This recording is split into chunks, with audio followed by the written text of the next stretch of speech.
Hi everyone, my name is Charlie. This is the fourth video I'm recording today.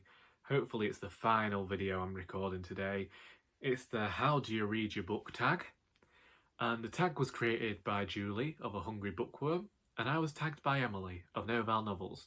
This is apparently a tag that is more like a discussion, and so hopefully it's not going to be too long or arduous because just tiny bit knackered today, won't lie to you. So firstly we have question 1. How do you go into reading a book? I open it, read from left to right, turn the page, follow that procedure until I eventually reach the end of the book, in which I will usually read the acknowledgements, then close the book and mention that I have read it in my reading journal. But that's not what this question is. This is asking, like, do you put in any work beforehand? Do you go and look on Amazon, read reviews, that sort of thing? And honestly, most purchases that I've made this year have been based on what other booktubers have said, or whether I have finally acquired enough funds. So I did have a somewhat good spell of selling something on eBay, and the money I earned there I chose to reinvest into purchasing some books that I'd wanted for a while, as well as saving some of that money and paying rent, which was always fun. There are times when I will see a book on YouTube get mentioned in a really great hyped manner, and then I will go and I'll read the reviews on Goodreads, and then I will go to Amazon and read a few sample pages. And then from those sample pages, I'll also see what people are saying there. This is just to decide whether I want to purchase the book or whether I just want to get it out of the library. Once a book is on my shelf, I don't really think too much about when I'm going to pick it up. 2. Do you take a book at its face value? What Julie's talking about here is she's saying, do we as readers, personally me, do I look at a book, see what I'm being told by the publisher and the reviewers and just accept that? And I'd say for the most part I'm trying to challenge that about myself. I think that oftentimes publishers present a book in a certain type of way because they want it to appeal to a certain type of reader. I have found that I might be missing books because they haven't been packaged in a way that's marketable to me. Currently, one thing that I have said that I really would like to try and do is read a Maeve Binchy book, because when I was younger, Maeve Binchy was always marketed to me as a writer for grandmothers with little else going for it, people who wanted the people's friend, who wanted something light and cosy. And I'm hearing from a few readers now that there are actually some humorous moments in there, but there are some darker undertones to her work.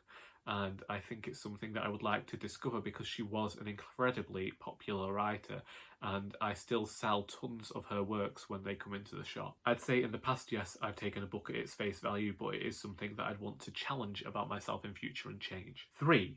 Do you read a book as the author intended, or go into it deeper and peel it back? I'm not sure whether you can ever truly know an author's intention with a book unless that author has explicitly stated what the intention behind writing a book or writing just a certain line could mean. I do like to go into discussions and peel back the layers of a book, and it's one of the things that I really love upon a reread of a book, is being able to perhaps see the layers and see the nuances that I hadn't seen the first time round, but the author probably knew was there and had always intended for me to find. I do actually really enjoy the process. Oftentimes they aren't hidden, and it's just that we might not notice it the first time round because we're just reading it to try to get through it. We aren't, this time, I don't think we're necessarily going in the first time when we read something for fun.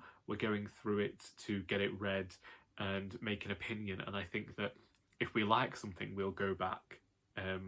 Or even sometimes we dislike something and we want to go back as well and try and figure out why an author did something. It can be quite nice when you see something you like and you just want to see, well, why do I like that? Let's have a look at this and let's figure it out more. 4.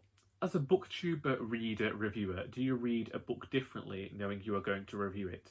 do you venture into other genres for a review? I don't read a book any differently knowing I'm going to review it, and this comes from uni and having to look at the way writers crafted texts. And so, going back to the thing about unpeeling before, I completely ruined books for myself when I was at uni and having to see why a writer crafted something in a certain type of way, and having to figure out how this fit into all these different things that writers do and how they come up with different rules for writing and how they fit the rules of writing as well. And so I did ruin my reading for a bit there and stopped reading for a while, because I felt like the books I was enjoying I could no longer enjoy because I was constantly trying to see why a writer was doing something. I will sometimes think whilst I'm reading there is an aspect of a book I want to mention within the review, and undoubtedly will forget that in the end and then get annoyed with myself that I didn't remember it, so I'm taken to writing things down.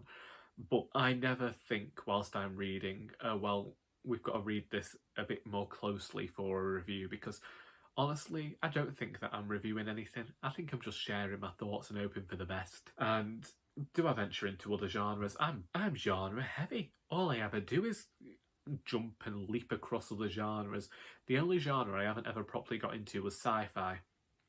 And I would like to, it's just I used to watch it a lot on the television, and I've yet to find a science fiction book, apart from the Lunar Chronicles, I have yet to find a science fiction book that has captured the energy of the science fiction television and films that I used to watch when I was younger.